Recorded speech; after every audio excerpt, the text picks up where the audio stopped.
Mic levels. This is going to be recorded and then projected live for people who couldn't be here today. Curtis, are we okay? Excellent, thank you so much. First off, and I'm going to have to breathe.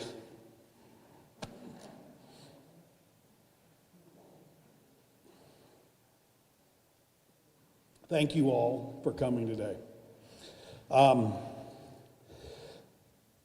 From the family, from Georgia, Wayne, Carolyn, David, Sarah, Michaela, and Deborah, thank you so much for traveling all this way to come see the love we had for Pam.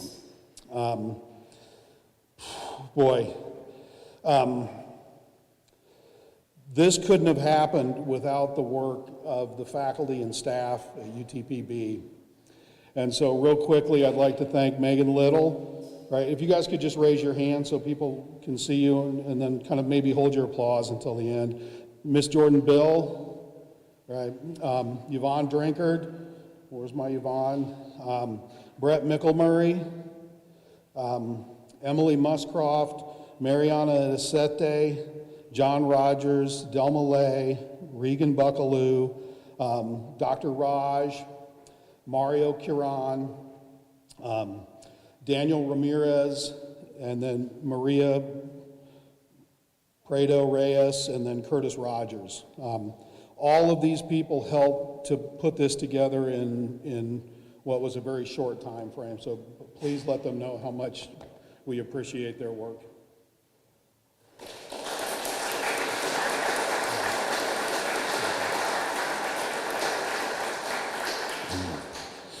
I can't think of a better space to honor my boss and friend, Pam Price.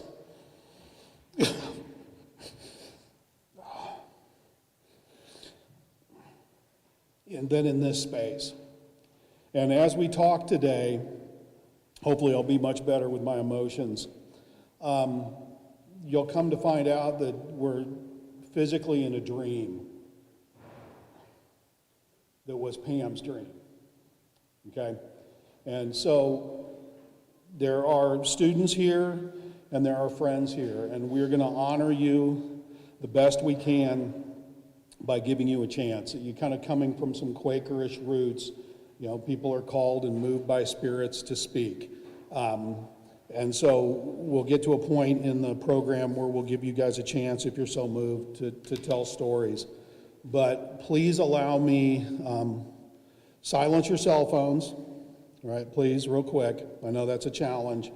And then I would like to introduce Mr. Wayne Champion, Pam's younger brother.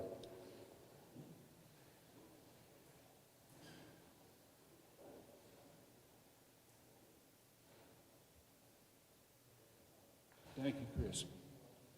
I'll do the best I can to get through this. As Chris said, my name is Wayne Champion. I am the older of two younger brothers that Pam had. The first thing I want to do is to thank everyone who was involved in putting this memorial for Pam together for all their hard work and effort. There are apparently many people, a few of you whom I've met, a lot of you I haven't. It was so thoughtful and generous of you all to have done it for Pam, as my family and I, being in Georgia, could not have done this. We were each 6 years apart. Pam was 6 years older than me.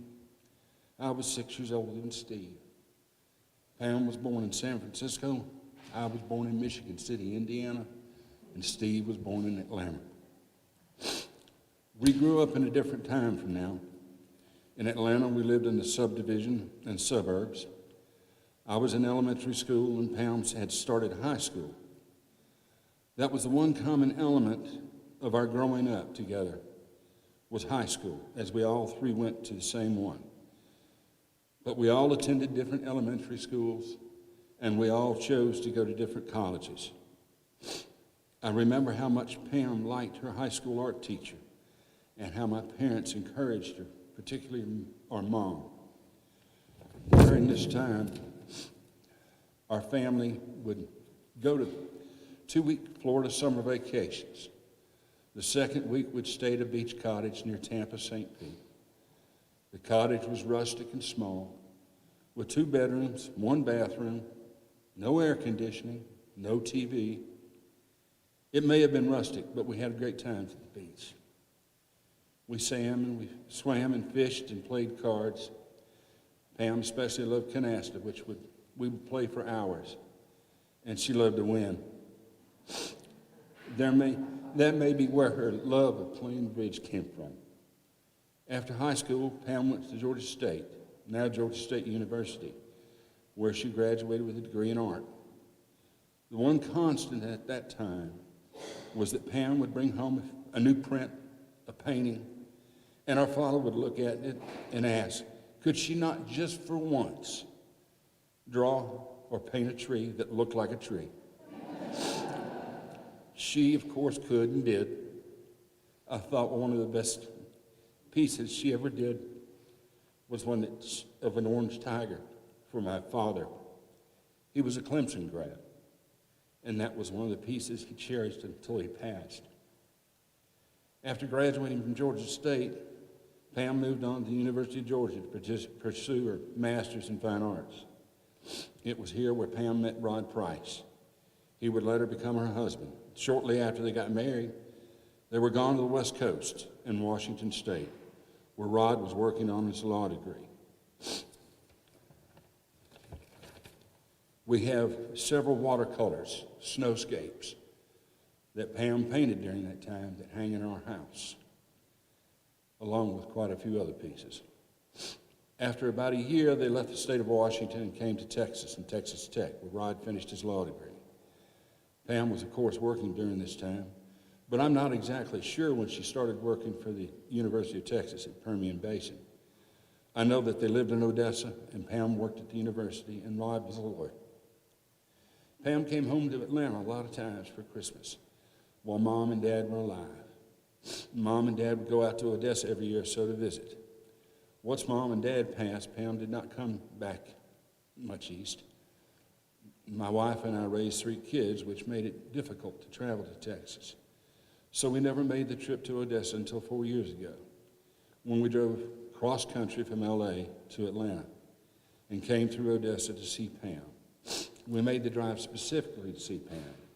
We could have flown back, but I wanted to take the time to see her, and I am so glad I did.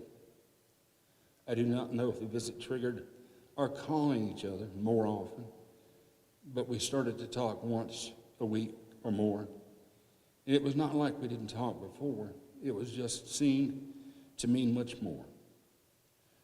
Our talks over the past few years were important for me, and I thank to her.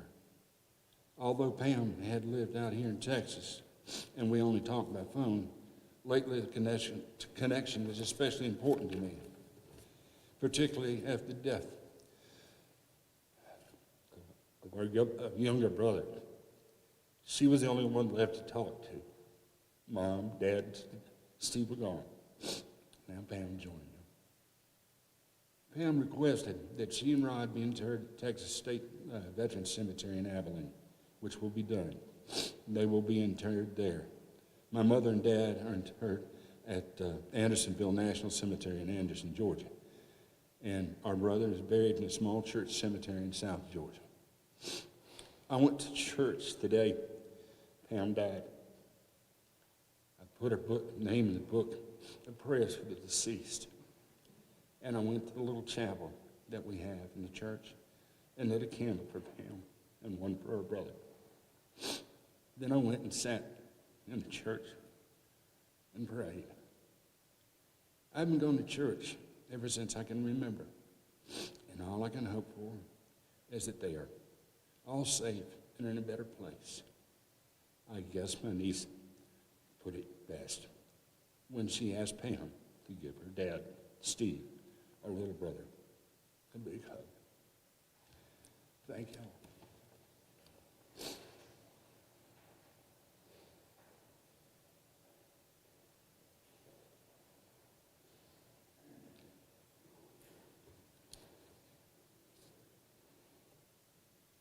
It's a poem by a poet named Mary Oliver.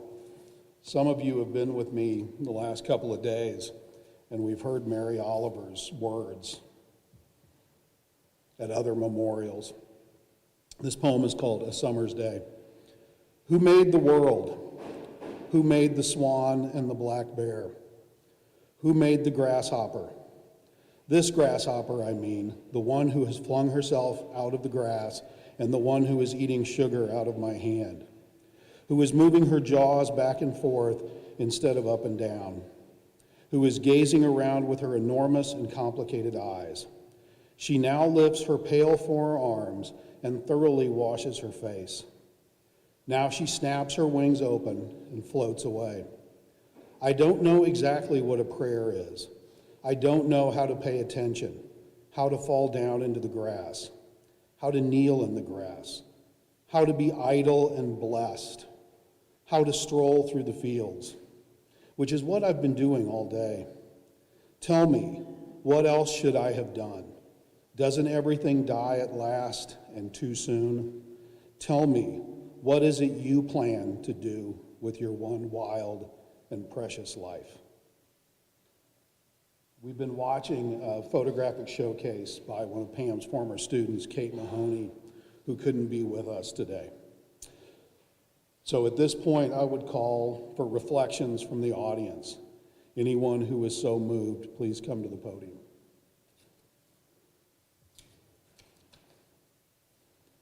If you're not, I'll start talking. Okay.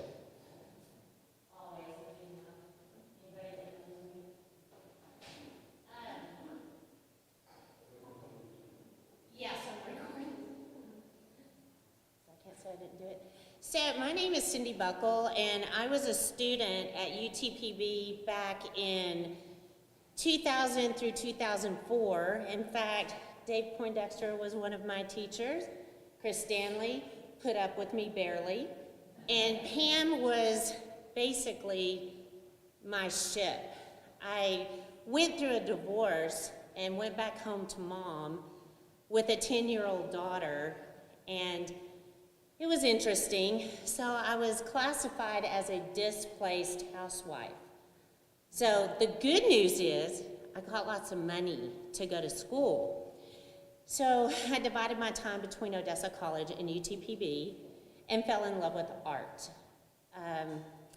I started drawing whenever I was young, but I come from an era where if you start drawing, they immediately freak out and start taking all the crayons and stuff away because, quote unquote, you can't make a living doing art. So side note, I am now an advertising professor at Texas Tech teaching creative, okay? So I am making a living doing art of some form. And Pam's kind of instrumental in reigniting that dream of wanting to be a teacher. Back in the day, I had started, I'm from Odessa, by the way, Goldsmith, out in the middle of nowhere. Left here, I don't know, maybe I was around 21 when I left. I can't even remember. But I had started on a track to become a teacher. Then I married a young man who was in the Air Force. And I had the opportunity to be what is, I guess, a librarian without all the schooling at Holloman Air Force Base at Holloman Intermediate School. Now, intermediate school is, I think, 3rd, 4th, and 5th, if I'm not mistaken. Y'all, I had them for 1 hour every week, and I was like, oh, hell no, I am not gonna be a teacher. So I was kind of just lost. I was like, well, then what am I gonna do? So fast forward, divorced, back here, going to school. I graduate. I work a few jobs around here. It's kind of hard to do graphic design here, I'm just gonna say. So I landed a job at Texas Tech as a senior graphic designer. And I have slowly but surely chipped away, and I've made my way to a full-time lecturer. So she is really the reason that I didn't give up on that dream altogether, because she was so amazing. Like, she could tell you that your work sucked without making you feel really horrible. And then she could literally inspire you to do better. My favorite thing that she told me while I was a student here, because I have a tendency to, work like this, really close. She'd say, Buckle, you better step back and take a look at that and see what you got. She said that to me so many times. But that also applies to my life. I was like so attached to so many things and so close to so many things that opportunities were just flying by me right and left. So when I took a step back, I realized I can still be a lecturer, be a teacher, teach students, share my love of art, everything creative, and it doesn't have to be 3rd, 4th, and 5th graders. And you get a lot of time off. So anyway, I really miss Pam. I came back quite a bit. A lot of my family lived here for a long time, and then they finally all followed me to Lubbock. I saw her quite often. We would chat. I recently just talked to her a couple of months ago and was planning a trip to come and see her. So kind of devastated that things have worked out this way, but y'all, she is painting the stars. I guarantee you, she is responsible for all the beauty that you're seeing every night, every day. So thanks for sharing your time with me. But those are just some of my memories, of which I have many.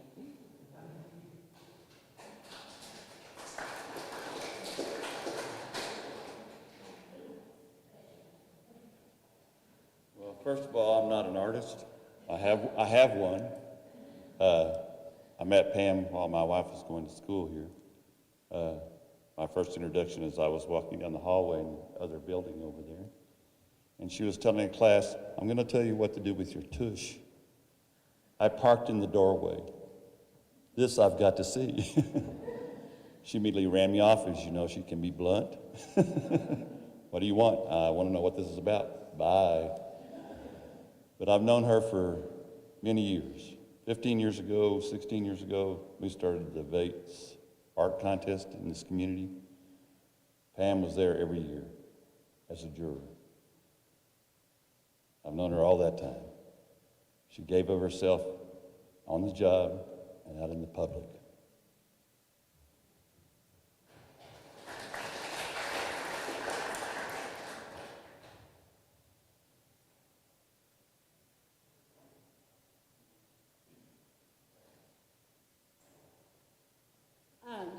I'll use the name that everybody who knew my mother knew me by, and that's CC, and that's how Pam knew me too. My mother was Mary Lou Massengale, and when we moved to Odessa years ago, my mother had been studying gemology back in Fort Worth, Dallas, and we moved out here, and she went, oh good God, all they have out here is petroleum in their geosciences department. What am I going to do? So she took an art class. And that was it. She took an art class with Pam. And I'm from the era of Pam and Stanley Marcus. And I didn't get to take officially art classes with Pam. I was the adjunct student who came with my mother for all her art classes all the time. And somehow there'd always be a little extra paper or a little extra of something that I could sit and do the same artwork that my mother and everybody in class was. And I would also get the same scoldings of, what are you doing there? And I'd be like, oh, am I doing the assignment today? If you're in class. Pam Price was nothing less than a treasure. For me, growing up, being able to go and sit in class, sit in studio, and sit beside my mother. She gave us that leisure. She even employed my mother part-time as department secretary at a point when the oil field was going under and she needed a way to make money to keep going to school. That's the kind of love and generosity she had for everybody, but especially her students. I'm speaking on behalf of my mother when I say, because she's not here, but Pam came up because they spoke every week. You couldn't have had a brighter star to lead this art department at the time that she did. You couldn't have had a greater force of nature. Be a woman or a man, she was a force of nature that inspired multiple generations and beyond. Some of my greatest treasures are the artworks. We live not too far. I would walk over. My mother would be like, oh, I was supposed to take this to Pam. I just finished it. Will you take it up? I'd walk the 5 or 6 blocks over and down. And she'd be like, well, come in. What are you doing? What are you doing now? Oh, well, I'm doing this. I'm doing that. I went to college. She goes, well, what are you studying now? Well, are you doing art? Well, no. She goes, don't ever forget it. Art comes from your heart. It comes from your soul. And it is what we speak. No matter what art we are using, we are speaking it, whether it's words, whether it's visual, whether it's song. And Pam was such an inspiration for every bit of that with me and with my mother. My mother went on to be an art teacher for many, many years here in ECISD. And anytime she'd get stumped on something, what to do? What do I do with these students? Well, what would you do? What would you want to be done? Mother would go, well, I'd want to do this. Then do that.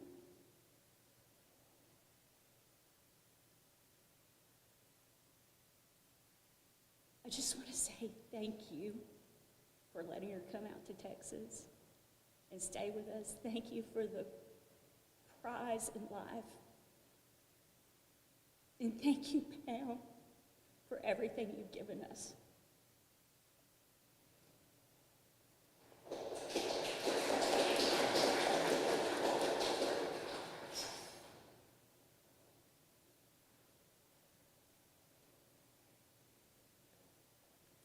It's going to be hard.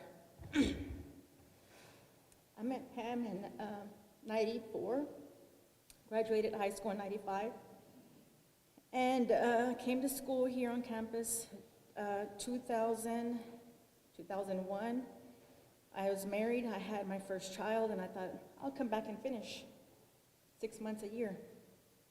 18 years passed.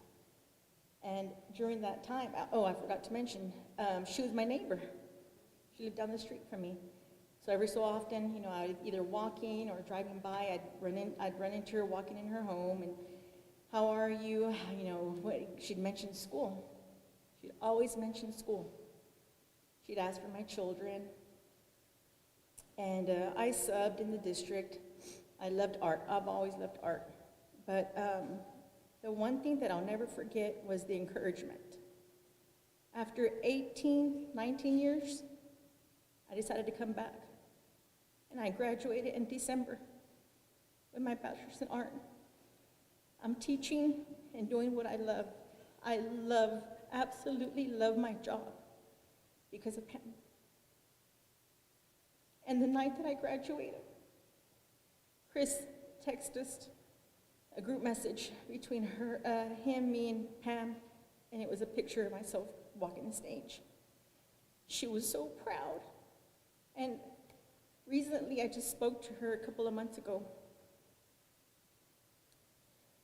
Here on campus, I knew Amy Kim, my photography teacher, said, you know everybody here in Odessa, you know so-and-so, you know so-and-so, and she knew that I knew Pam.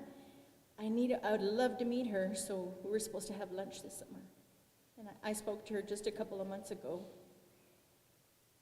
and it never happened, but without her and her encouragement, I don't know where I'd be.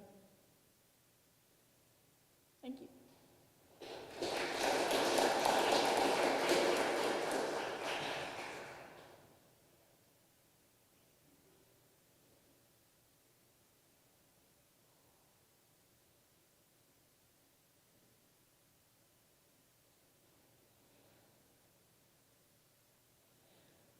I love Pam so much. You know, she didn't have kids, but she was such a mother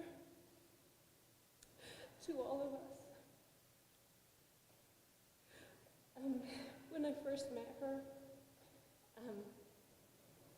She just blew my mind because she was the first woman I ever heard speak with authority. And she didn't speak with the authority of God or an institution or of some expert that she had read. She spoke with the authority of her own mind. And it was so fun to listen to her talk because it could be so funny. Sometimes the sass was like off the charts. And the way she would curse in class it blew my mind. I came from a really conservative Christian upbringing, and so here was this redheaded, foul-mouthed woman who could just paint and make anything she wanted to. I remember sitting in her office and just feeling like I was at the headquarters of all art. It just seemed like the most creative place in the whole world because the walls are so huge and every surface was covered with something really beautiful and colorful. And she just took such care also in advising. It was, this is not something that she did to serve her own ego. She came here and she built this department not because she thought it could get her somewhere. And in higher education, there's a lot of really upwardly mobile people. But Pam was not concerned with that. She was concerned with us, with the student body. She looked at this place and she knew the kind of people who came to UTPB, and she did her best to serve us. And it didn't matter that we were non-traditional. I graduated in my late 20s. But there was a place for me here, and she never considered herself above Midland, Odessa. It's just unheard of in art and in higher education to have someone like that who was she was grounded, and she was here, and she wasn't going anywhere. In fact, she stayed here long enough for me to find her. In life, you can be the kind of person who goes out and does amazing things, and you can also stay in one place long enough for people to find you. And I'm so glad that she was here when I needed her, and when I was ready to meet her. She knew her own mind, and her opinion was really formational and critique. I think it's a miracle to have opinions just at your fingertips the way she did. And as an art instructor, you really do have to be able to summon thoughts about people's work, in a split second. And she was able to do it just naturally. She was a storyteller. I heard a lot of the same stories over and over from her, but I was raised by a teacher myself, so I know that teachers, natural teachers like Pam, are storytellers. And the right story really comes in handy for a myriad of situations. And so I'm so thankful for all the stories that she told me multiple times, because when someone is gone, you worry, you kind of panic. Maybe you might not remember. You might not remember them in a while, but I'll always remember Pam. I'm a painter, and I struggle a lot with creative block. I have panic because I'm totally unlike Pam. I'm not confident the way she was, and I don't always know what I think.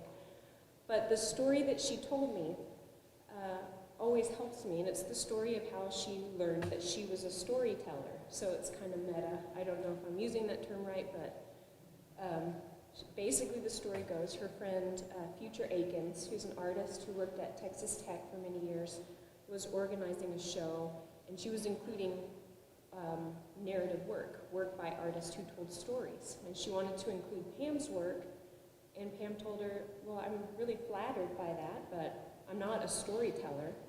And Future said, yes, you are. And that's like the story. But Pam said that after that, she saw her work differently. She often worked in series, and when you do that, stories just kind of arise. And I think at the time she was working on her Star Dog series of paintings.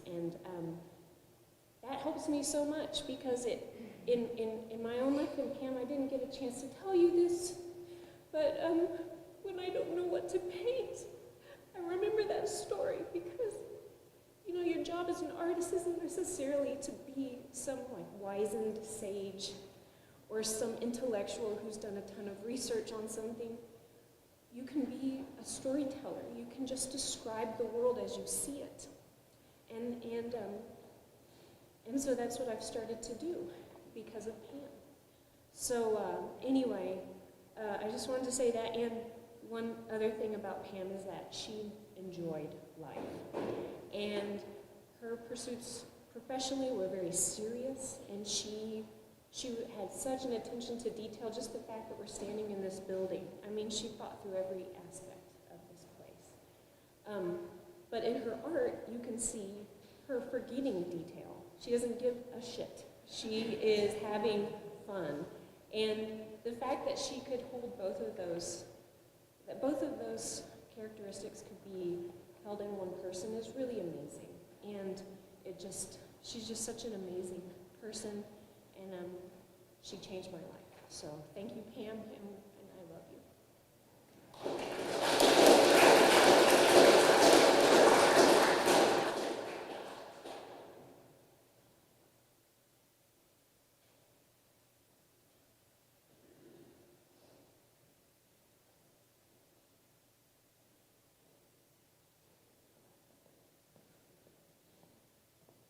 Hi, I'm Shawn Watson. I was the chair of the Department of Humanities and Fine Arts for, 150 years, and had the great pleasure of working with Pam Price for many of those years. But I want to start with a different aspect. How many of you are bridge players? Do I have any bridge players in the house? Well, Pam would have loved you because she was a whiz bridge player. And Pam and Kay and Travis and I played bridge at her house every Sunday for 15 years, the last 15 years. And I'll tell you a little story about what Pam was like as a bridge player. She'd play her cards pretty close to the chest, pretty close to the chest. But if you were playing with her and you looked across the table and you saw her eyebrow raised and that little half smile on her face, you knew she had the setting trick. And she did every time. She was, among everything else, a great bridge player, such a wonderful friend, such a stalwart. But her bridge playing shared with her academic career. Folks, you're sitting around you with all Pam's brilliant artwork. And I'm not going to talk about her as an artist, but I want to talk about her as the most brilliant administrator I ever knew. If you ever got a document from Pam, you knew it was right, down to the last paragraph. And folks, how often are artists that brilliantly organized? Pam was one of a kind, but she was not just a brilliant administrator. She was a ferocious supporter of the art department. And she leaves you this building. Now, I spent days, as Chris did and everybody else in the department did, working to get this building and to put the art department on a footing where the rats weren't coming in when it flooded, which I remember very well when I first came here. This is what she leaves you. This is what she leaves us. So let's pay it forward and make sure that art in the Permian Basin flourishes.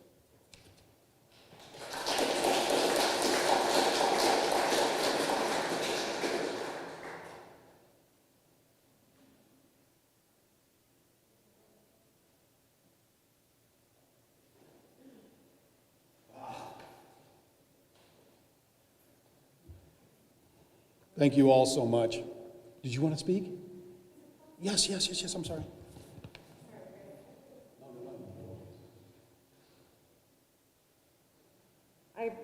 probably don't have much to say about Pam that hasn't been said, other than she's going to be sorely missed and is the reason why I fell in love with the arts. But I do have someone on the phone here that would love to share something if it's possible. That couldn't be here, Miss Amber Kappas. Okay, Amber. Can you hear me? Yes. Hello. I am so sorry that I cannot be there for the service today. I'm from Odessa, but I currently live in Saltillo, Coahuila, Mexico. And I've been here for about 3 years. And I wanted to share today because back in October, or months before that, I had been in touch with Pam after not being in touch with her for quite some time. I was a student of hers back in 2000. I graduated in 2005. And I was working on a project that I was going to share in a gallery here. Anyways, I had been in touch with her, but I talked to her a little bit during the time that she had been recovering from her neck surgery, and she was encouraging me to finish my project and keep her in touch about what I was doing. And I did have an exhibit here in Saltillo, and I was able to share that with her. But before we moved to Mexico, I was living in Austin for about 15 years after I graduated from UTV. I started a family and took a break from art for about 10 years so I could really focus on my kids, and just decided to make art with them. I didn't really talk to Pam much during those years, and so I was really happy to reconnect with her in this little bit of time that I had to share with her.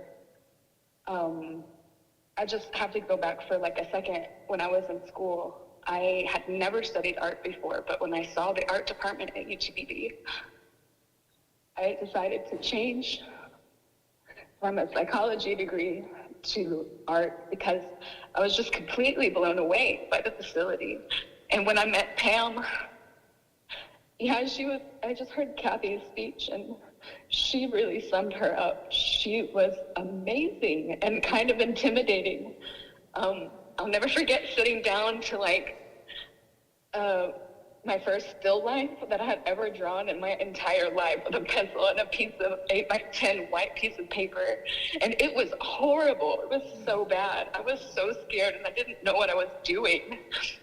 And eventually I loosened up with her encouragement, and we started doing like these live modeling, classes, and with charcoal and newsprint. And she was like, make it bigger, like get your arm in there, get your elbow in there, move it around. Don't be so tedious and so up close. Step back, look at your work from afar, because you're never going to see what it looks like if you're up there close to it.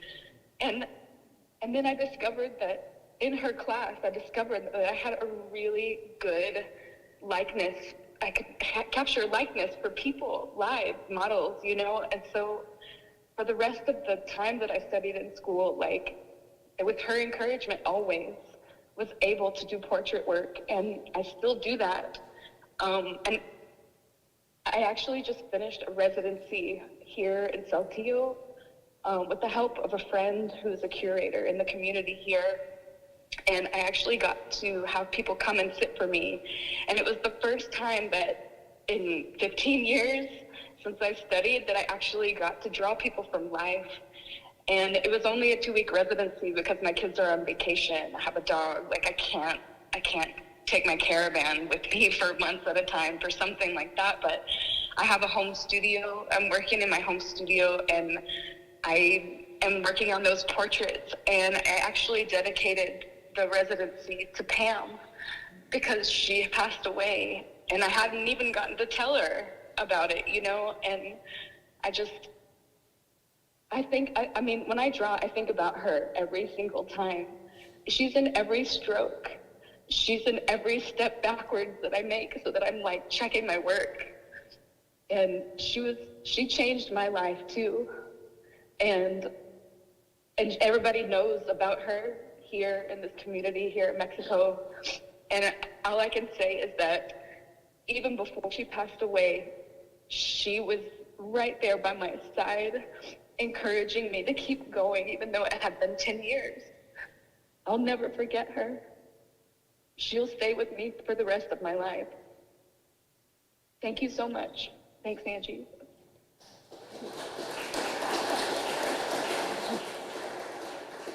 I actually do remember a little story about Pam. My mom met her before I did. She was the only female security guard here in the late 80s, so Pam took good care of her. So whenever I came, my mom just had nothing but good things to say about her, and she knew I'd be in good hands. But same thing, I came in here as a political science major, and I left with art as well in my heart.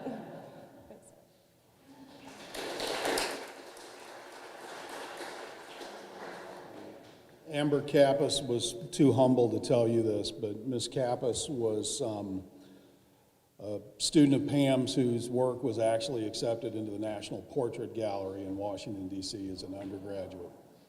And that work hung in the Portrait Gallery in D.C. for a prolonged period of time. And so I think that's one of the things that we're going to talk about now as I take the podium. Okay. Remember, 3-hour lectures, no potty breaks. Okay. We've heard this, but it's worth retelling the facts. Pam was born on June 9th, 1944. Remember that date, okay? She went to Georgia State after high school. She went to the University of Georgia to obtain her Master's of Fine Arts degree in printmaking, and she graduated in the late 1960s. In 1974, she began her career here. There are several people present today who were here in 1974 who remember what my university was like. She retired after 35 years of service to this university in 2009 as a full professor. Swiftly, she was awarded emeritus status, which meant that she had rights and privileges to come back anytime she wanted to. And we shortly brought her back. We were not prepared for her to leave. And she led us through a very, very difficult period of time, especially during our reaccreditation process. And we needed her surgical vision to be able to get through. She was a fierce advocate for women in the arts. She was a force in moving UTPB to a 4-year degreed university. During her tenure, she oversaw nearly every critical phase of the creation of the art major, from hiring faculty to building curricula. She was named the Mr. and Mrs. Lewis Rochester Professor of Fine Arts in 1981. In 1985, she received the Amico Outstanding Teacher Award. Some of these awards are behind you there on easels. And the Piper Professor Award, which is one of our biggest awards that the university gave at the time. On a personal note, and remember I told you to remember that date, the first conversation I ever had with Pam was on June 10th, 1992.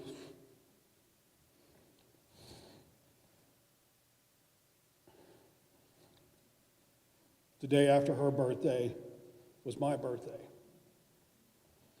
It was an odd conversation. I had no idea what UTPB was. I had no idea where Odessa was. But there was this voice on the phone who spoke from an authority that I had never heard. And she said, "I want you to come down and visit. But the plane tickets are difficult to get, so we're going to have to bring you in at night."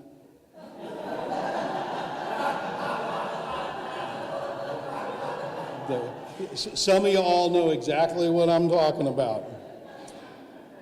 Okay? In that conversation, I met people like Dr. Warren Gardner, and he talked about boom and bust towns. And it was the first time that I disagreed with Dr. Gardner. We had a relationship like I have had with many administrators here. Okay, right? And I said, "Dr. Gardner, this is not a boom and bust town. The town that my wife and I live in is a real boom and bust town because the timber industry has just been shut down by a spotted owl, and everyone is leaving. And we have no grocery store, and we have to drive 45 miles to get a gallon of gas, right? And Dr. Gardner looked at me and he said, I guess it's all a matter of perspective.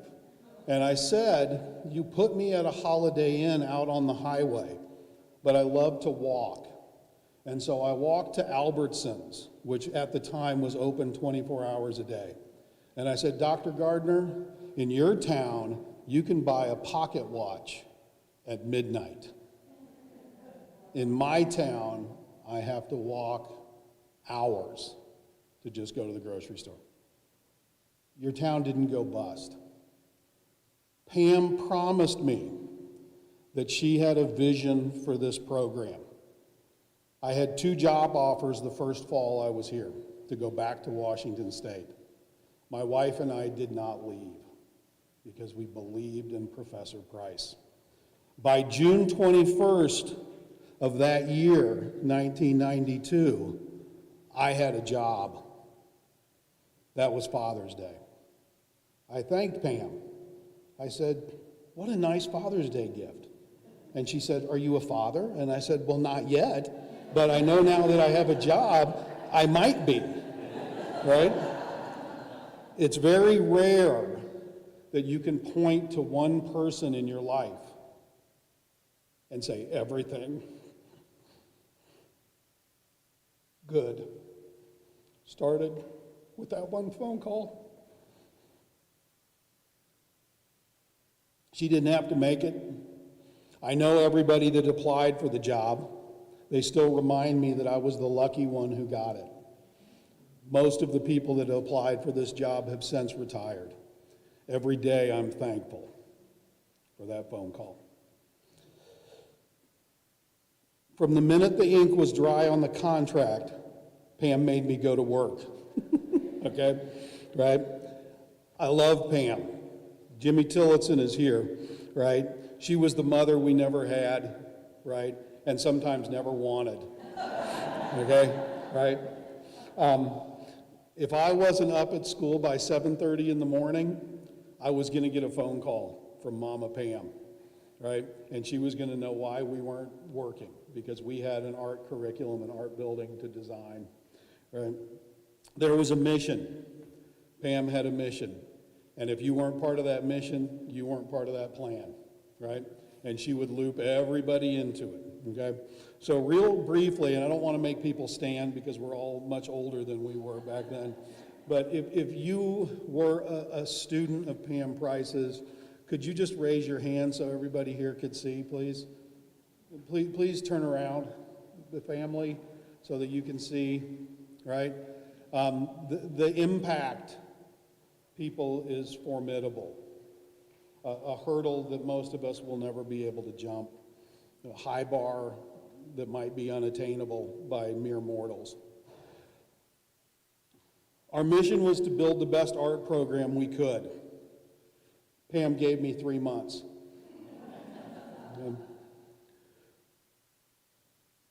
We started off with a condemned building.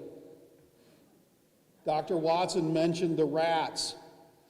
Dyke and Asakawa out in the hallway could mention the snakes. Okay? I remember one time losing half a class of ceramics people because a 6-foot-long bull snake decided to slither through the middle of a ceramics class. And people said, no thank you, I don't want to be here. Right? But we took it in stride. We had umbrellas over the easels, and it flooded 6 inches every time it rained in our building. For those of you guys who don't remember that, because we're getting doted, right? That was 6 inches over the electric kilns and the welding machines, right? But Pam persisted. We had a plan, we had a dream. I remember an administrator who may be in this room right now referred to our plan as the Taj Mahal. And we said, what's so bad with that?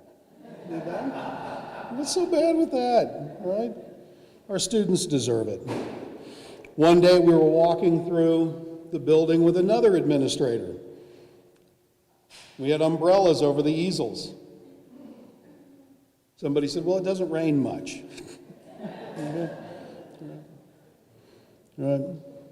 Pam and I would take the students to Turk's Distributing. I don't know if you guys remember Turk's Distributing, but they were liquor salesmen back in the day. And we would pack boxes, liquor, soda pop, liquor, soda pop, at $1 a box. And that's how we raised money for the scholarship fund. So if we raised $500 to give to the students, it's because we had packed 500 boxes in the sweltering West Texas heat, okay? We had a plan, we had a vision, but that plan and vision were going to require nothing short of labor. Your sister was not afraid of labor, right? And she had no problem getting us to do it, right? And to help. And it was an absolute pleasure to sit there, because when your boss is willing to put in the sweat equity, her employees do the same, and her students. And I think you see that here today. Programming. We proved we could teach anywhere. Condemned Quonset huts, flooded buildings, right? The programming wasn't a problem. Under Pam's tutelage, we went from a BA in art to a BFA in art, and eventually, with the help of Dr. David Watts, who's here today, and Dr. Bill Fannin, who's here today also, to the National Association of School of Art and Design accreditation, which means that the students who go to school here receive the same quality education that children at the Rhode Island School of Design or UT Austin or the Chicago Art Institute get. That was because of Pam Price.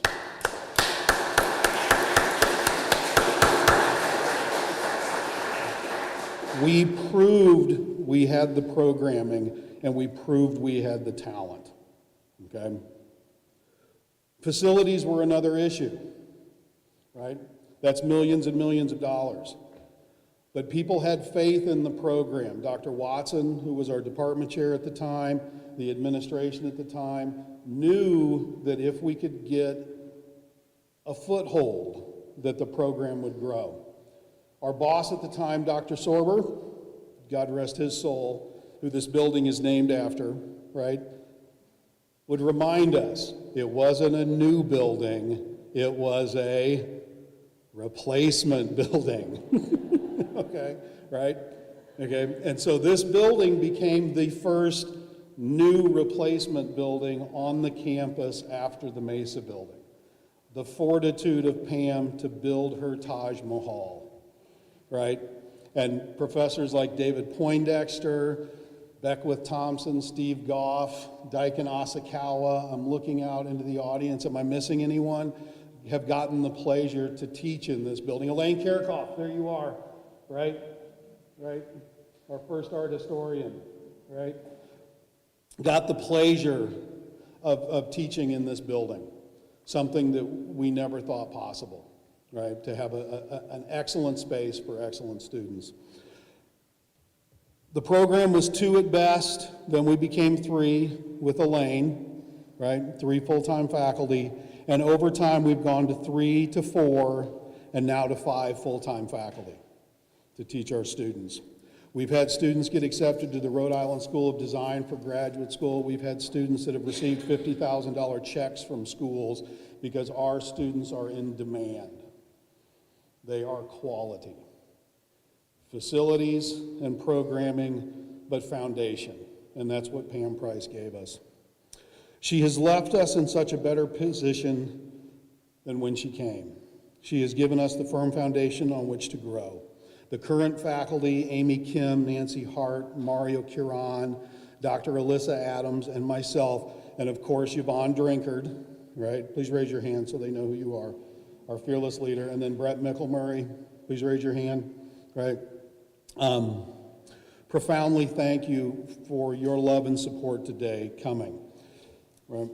And for the blessing of Pam. There was some honest consternation, but I love the fact that Pam's students got up and kind of let us know what Pam was like in the studio about what we're going to do next, okay? But when Pam retired, I knew that glory was fleeting and that in an institution such as ours, the minute a professor retires, that they vanish very quickly from the minds of the people who were there. It just, life goes on. And so before Pam retired, we started an effort to raise a scholarship in her name, the Pam Price Art Scholarship. And maybe some of you guys picked these up today. The student workers made these bookmarks. For the most part, our students are first-generation college kids, right? They come from places like Presidio, Lamesa, Goldsmith, right? Yay! This Goldsmith's been shouted out twice in one day. I mean, it's a rising metropolis.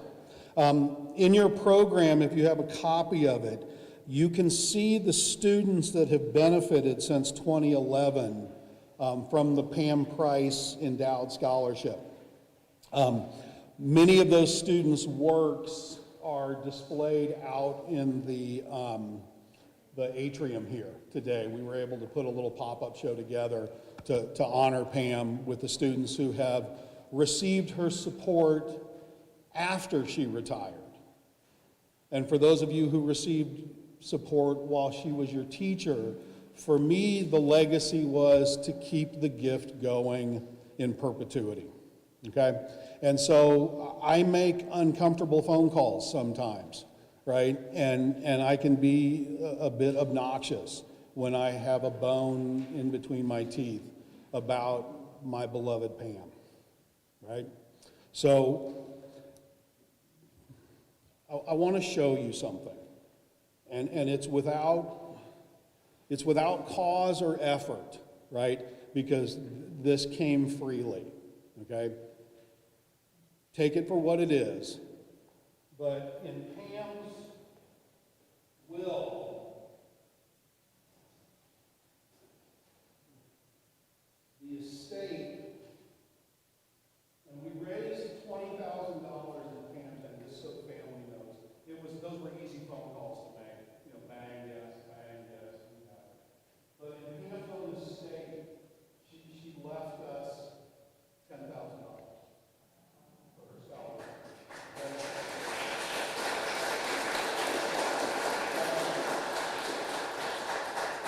so you guys don't need an economics lesson, but we do one anyway. Every 10 grand equals an endowed scholarship. At 10 grand equals we get to send a kid to school, right? We get to help buy art supplies, right? They might have problems with housing, right? So Pam was a problem solver. You heard that, right? And now that she's gone, that gift is going to help solve problems, okay?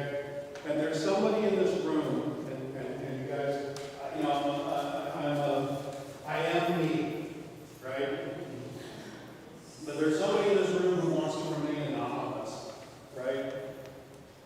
And they understood the assignment, right? You know, not to use a meme. Okay. But we took a scholarship that was at $20,000, and Pam's gift moved us to 30, right? But then a dear friend of the department and of Pam's, on their own, raised it another 25.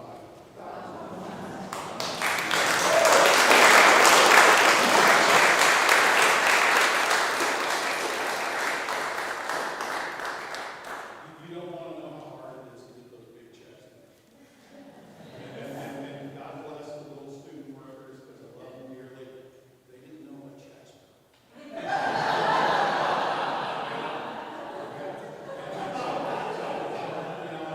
love them to death, but we had to go over how you feel when you come. But what this does is it takes the Pam Price Scholarship to $55,000, you guys, in a day, okay? Which means that even more students are going to benefit from that, okay? And kind of tangentially, you heard from some people today, right? And their journeys weren't easy, right? And some of them were decades in the making to get their degrees. This institution has never, and God willing, won't be a 4-year degree mill.